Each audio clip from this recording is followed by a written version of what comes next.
नमस्कार। आज हम एक बहुत ही खास किताब द बुक ऑफ जॉय पर थोड़ी गहराई से बात करने वाले हैं। जी, ये किताब असल में परम पावन दलाई लामा और आर्कबिशप डेसमंड टुटू के बीच हुई एक हफ्ते की मुलाकात और बातचीत का नतीजा है। हाँ, और इसे लिखा है डगलस एब्रम्स ने। हमारे पास द बुकिस्तान चैनल की एक समीक्षा भी है जो कहती है कि भाई ये किताब कोई जादू की छड़ी नहीं है कि दुख गायब हो जाए। बिल्कुल नहीं। समीक्षा ये बताती है कि ये किताब गहरे दुख और मुश्किलों के बीच सच्ची खुशी कैसे मिल सकती है, या यूं कहें कि कैसे बनाई जा सकती है, उस पर है। और यही बात मुझे सबसे ज्यादा सोचने पर मजबूर करती है। मतलब दो ऐसे लोग हैं ना जिन्होंने अपनी जिंदगी में अपने लोगों के लिए इतना कष्ट देखा है, निर्वासन, संघर्ष। हाँ, बहुत कुछ। वो हमें स्थायी आनंद, सच्ची खुशी का रास्ता कैसे बता सकते हैं? थोड़ा विरोधाभासी लगता है। हाँ, पहली नजर में लग सकता है, पर यही इस किताब का आप कह सकते हैं केंद्रीय विचार है कि सच्ची खुशी वो नहीं जो दुख के ना होने से आए।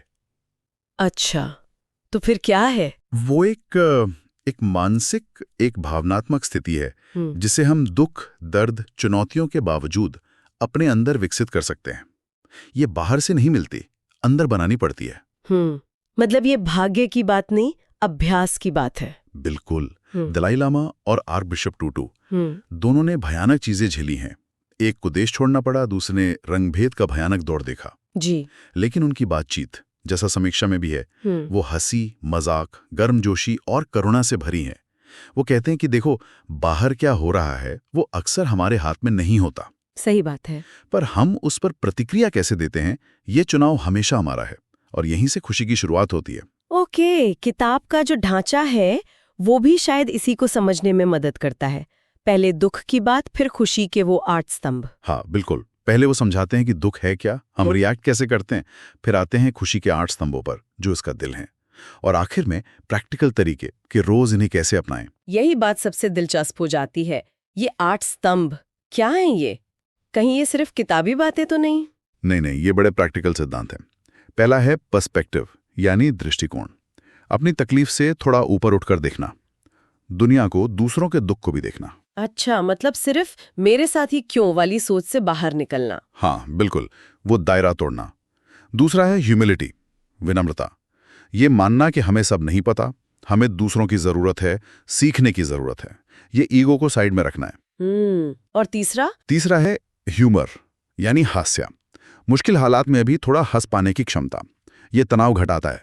किताब में जिक्र है कि टूटू कैसे गंभीर माहौल में भी मजाक कर लेते थे। लेकिन क्या हर स्थिति में हास्य ठीक है? यहाँ मतलब किसी का मजाक उड़ाना नहीं, बल्कि खुद को बहुत ज्यादा सीरियसली ना लेना है। चौथा है एक्सेप्टेंस, स्वीकार करना। जो है, जैसा है, उसे स्वीकार करना।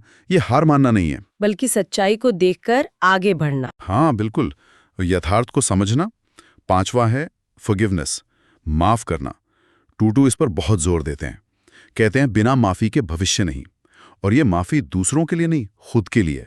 खुद को बोझ से आजाद करने के लिए। एकदम, कड़वाहट का बोझ। छठा है ग्रैटिट्यूड, आभार।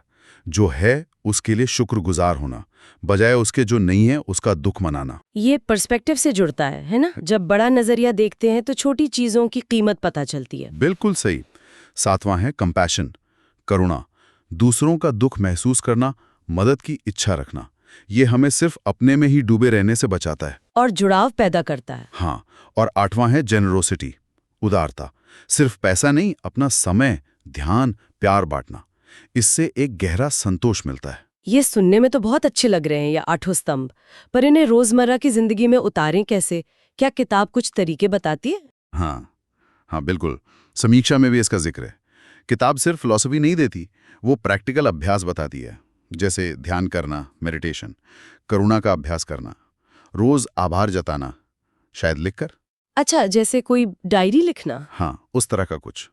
वो कहते हैं खुशी एक मांसपेशी की तरह है, जितना अभ्यास करेंगे उतनी मजबूत होगी।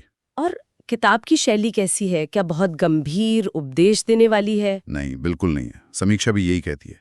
ऐसा लगता है जैसे दो बहुत समझदार लेकिन शरारती और मजेदार दोस्त आपस में बात कर रहे हों। अच्छा। हाँ, उनकी आपसी नोक झोंक, हंसी मजाक, वो सब शामिल है।